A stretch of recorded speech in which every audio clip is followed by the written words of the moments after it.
Welcome to Jackson Cloud. I'm Jamin. I'm Casey. I was eating ice. I'm a little. I don't know. Let's try that again. No, that's how it stays. We are. You get to try it again when you mess up. Why can't I call for one? Genesis. This is the first time I've ever called for it. And now we're in Genesis 16. And I'm Casey. If you want to have a kid, but you cannot have a kid, but you want the kid to be of your genetic line, what do you do these days? There's that procedure you can have In vitro fertilization.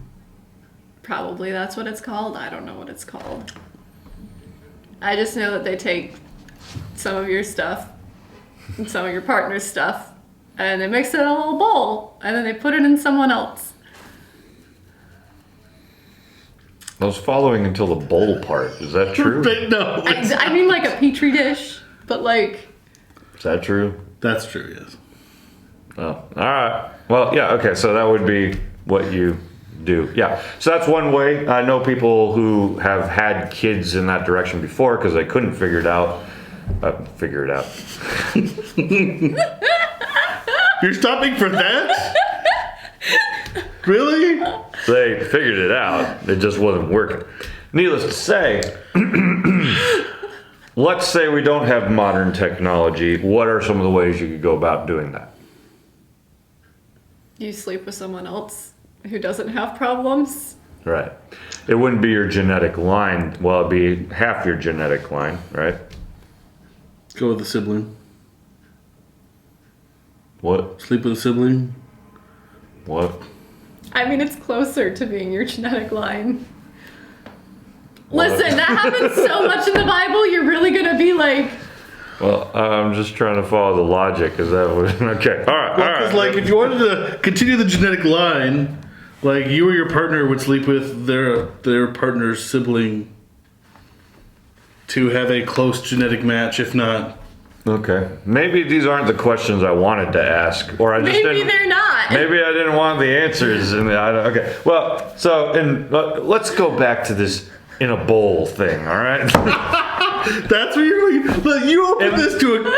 In the Bible, ancient people had their own in a bowl technique, and it wasn't very scientific. But it was like if you ran into the same problem. I want to have a kid. I can't have a kid. How do I have a kid that like is within my line? Things like that. The answer in ancient times was, well, you have servants. You own servants. So if you were to, like, if a wife were to give, here's my servant, you sleep with them, then the child of that servant, since you own the servant, you now own the child that they have, and that becomes like your descendant. So this was the way that they thought about a very unjust, wrong way of going about it. But it was... Technically, I was right then. In a bowl? No. You sleep with someone else. Yes, you were right. Because that was what they would essentially think of doing. So that's what Abraham does. Abraham has been told by God that he's going to have descendants that can't be numbered. He's very old. He ain't got no descendants. I do have one question, though. Yeah, okay. Abraham is the old one.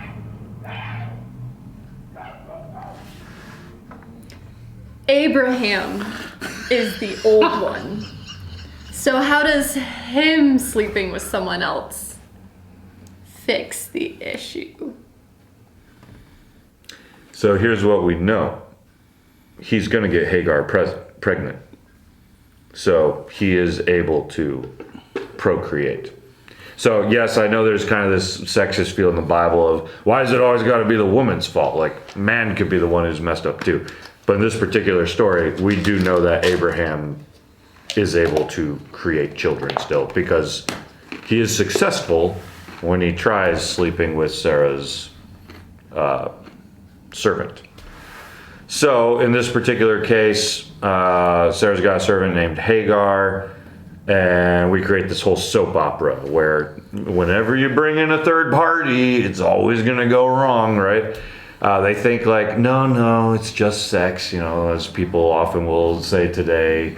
But like, even though that was the purpose, like this is just sex for the sake of having a child, it quickly becomes a soap opera. There's all kinds of feelings involved, and a lot of them are going to be on Sarah's behalf because her servant is now more successful at the thing that she's wanted to give her husband, even on behalf of God's promises for so long, and she's going to start treating her servant like crap. So Abraham listens to Sarah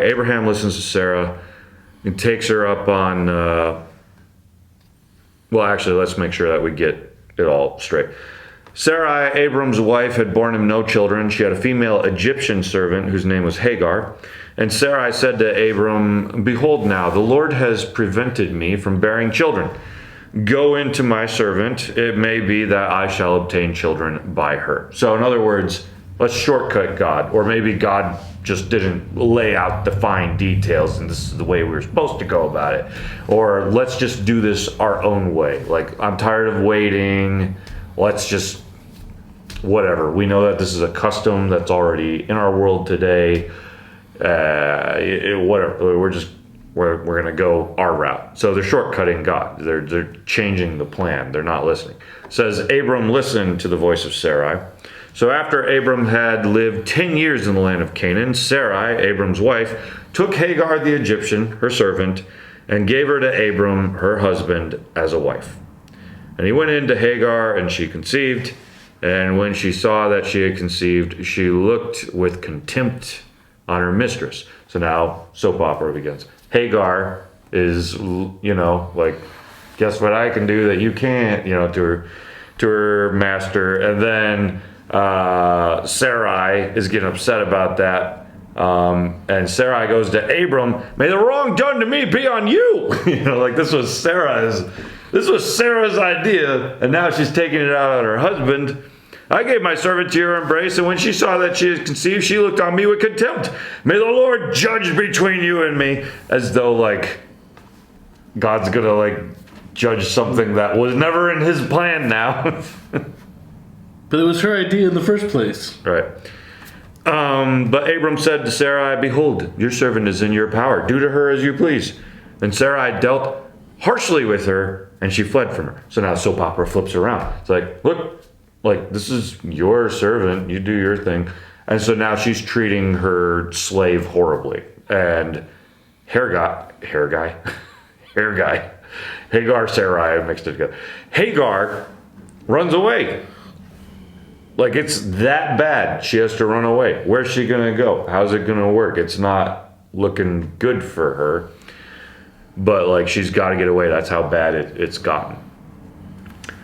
All that being said, this is what happens when humanity decides to take the plan of God into their own hands and try to figure it out their own way using illicit means, and showing again how like sex is never just sex, and the soap opera elements enter in, and how they've messed around with their marriage by messing around. And it adds in all these new like soap opera dramatic elements that God had never intended to be there in the first place. And there's certain words in here that should, or just like images that should be making us think of the Garden of Eden. Like this is the sin of the garden all over again. What's the sin of the garden? My thoughts are better than God's thoughts. Like I can make my own decisions my way, and I'm going to take of this even though I was told not to.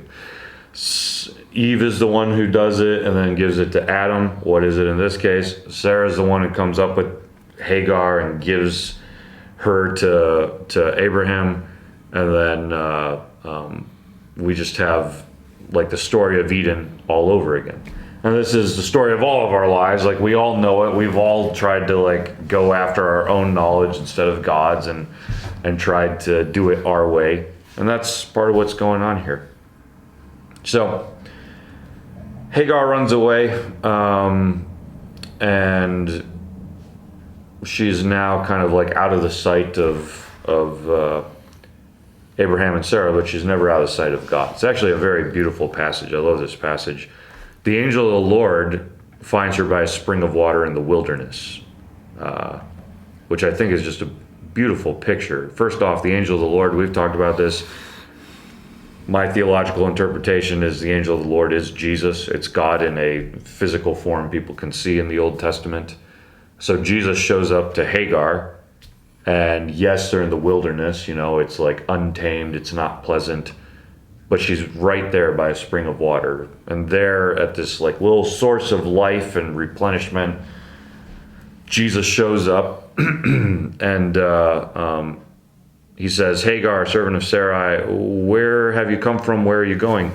She said, I am fleeing from my mistress Sarai. The angel of the Lord said to her, return to your mistress and submit to her. The angel of the Lord also said to her, I will surely multiply your offspring so that they cannot be numbered for multitude. Who was that promised to? It was supposed to be to Abraham and Sarai. And it's still on Abraham and Sarah, but now God has also extended this promise to Hagar as well. And again, the angel of the Lord said that. I will surely multiply you. Who's always said that before? It's God. God's the one who has the ability to multiply. So the angel is just like speaking as though he is God, because he is. And then the angel of the Lord said, behold, you are pregnant, you shall bear a son, you shall call his name Ishmael, because the Lord has listened to your affliction. So though she's a slave, though she's at the bottom of the rung, though people treat her like crap, God sees her bright and clear and extends the promise, like one of the greatest promises he's given to someone around this time. He's also extending that to Hagar now. She's not just a slave. She's not the bottom of the rung of society. God sees her clearly. Though Ishmael is going to be a wild donkey of a man, his hand against everyone and everyone's hand against him, and he shall dwell over against all his kinsmen. What does that mean, a wild donkey of a man? He's gonna mess up. He's going to be button heads, more or less, with people. There's some other elements I think we could hop into, but it would take me too long to get into as well. But God, or Hagar. Hagar responds, you are a God of seeing, for she said, truly here I have seen him who looks after me. Therefore the well, this little spring that she was at, she calls it Beer-la-ha-roi, which means the well of the living one who sees me. And it becomes like a holy place of sort in her mind. Is like, I met God here. The well of the living one who sees me. Who did she meet? The angel of the Lord. Who is the angel of the Lord? It's God in physical form. Anyways, the story is now evolved because Abram and Sarai can't be patient and wait for God. And yet at the same time, I hate that in our humanity, we all kind of like feel the same, like, is it understandable though? Like, they're old, and was it ever gonna happen? Don't we need to take things into our hands? Were they really old? Were they really old in their time considerably? Yeah, because before the flood, people lived up to like 900 years. After the flood, it started dropping rapidly. By Abraham's time, I think it's just like in the hundreds. Okay. So. Because I thought it was still longer. Because how long does Abraham live for? Abraham lived for 175 years, according to the Bible. So almost 200. And that's another question in itself. Did they really live that long, or was it a biblical method of saying, like, generations of this person lived for this long? I don't know. I don't have answers to that. Obviously, people don't live for 900 years today, and it's hard to even imagine that. But as to what the Bible intended to really say... I mean, unless you're a Highlander. Sure. Which I'm not, and I don't know anyone who is. So while this particular part of the story does come to somewhat of a pleasant end, running into God, you don't do that every day, that's nice. It's going to resurface again. The soap opera's in place, we're not going to get out of it, because eventually what's going to happen to Abraham and Sarah? They're still eventually going to have children. They're going to have like an actual kid between the two of them. And then at what point do you need Ishmael anymore? Like, this child was brought into play to try to solve a problem that no longer needs to be solved. So when that finally happens, the soap opera, like, we see that's going on in the background, and now it's still continuing. If we were to fast forward to Genesis 21, we see Sarah walks in to find Hagar's child, Ishmael, laughing, is what the Bible says. And that just makes her furious for whatever reason. It's possible he was laughing in mockery of some sort, is kind of one of the ways that it gets translated. But whatever the case is, it makes Sarah mad, and Sarah kicks them out again. Like, goes to Abraham and says, cast out this slave woman with her son, for the son of the slave woman shall not be heir with my son Isaac. So now we've got, like, everything at play, like the promises of God are on the table and whatnot. And God says to Abraham, be not displeased because of the boy and because of your slave woman, whatever Sarah says to you, do as she tells you, for through Isaac shall your offspring be named. And I will make a nation of the son of the slave woman also, because he is your offspring. So God essentially is like, go ahead and let her go. I have plans for her. As we already saw in the last passage, God sees her, even if in their society she's just a slave. So God says, let her go. Abraham lets her go, and it immediately gets scary. They run out of water as they're wandering through the wilderness. And at one point, Hagar just gives up. She puts the child in a bush. And then she goes and sits down, like, away off from her, away off from Ishmael, because she doesn't want to see him die. Like, it's that bad. And as she sat opposite him, she lifted up her voice and wept. And God heard the voice of the boy, and the angel of God called to Hagar from heaven and said to her, what troubles you, Hagar? Fear not, for God has heard the voice of the boy where he is. Up, lift up the boy and hold him fast with your hand, for I will make him into a great nation. Then God opened her eyes, and she saw a well of water, and she went up and filled the skin with water and gave it to the boy to drink. And God was with the boy, and he grew up. He lived in the wilderness, became an expert with the bow. He lived in the wilderness of Paran, and his mother took a wife for him from the land of Egypt. So, the story goes on. She was promised she'd get a nation too, and she does. And that's where her story continues. So God continues to see her and bless her and all that. So the real question I guess I have is it a new promise, or is it a continuation of Abraham's promise? I've wondered that too, because essentially, like, Abraham was promised, you're going to have children, you're going to have infinite children. And then Abraham does have a child in a way he wasn't supposed to. And it almost feels like what you just said, like, was the promise just extended? Mm-hmm. Well, this is technically Abraham's child.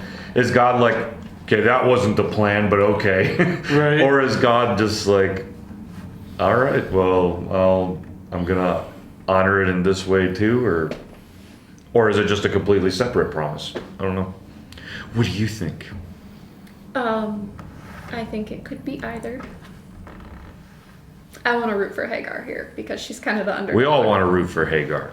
And I think that's important because, again, when I was a kid, I just read Abraham like the father Abraham.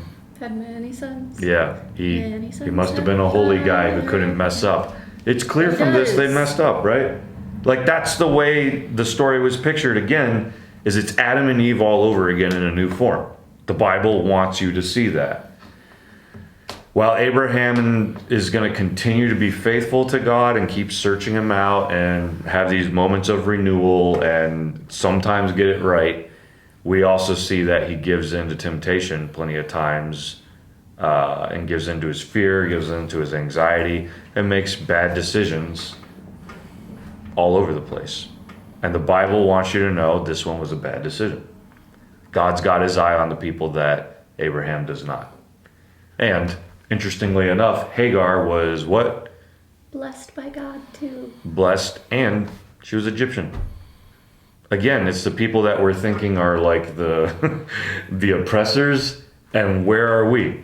We're the ones doing the oppressing. It's interesting. I'm doing this in my D&D campaign right now, where they ran into like these people who are just super oppressive of others, and they find out the reason that they're so oppressive is because they used to be slaves themselves, and they just reversed it. And that's kind of what history does, is you oppress someone, when those people get on top, they oppress you.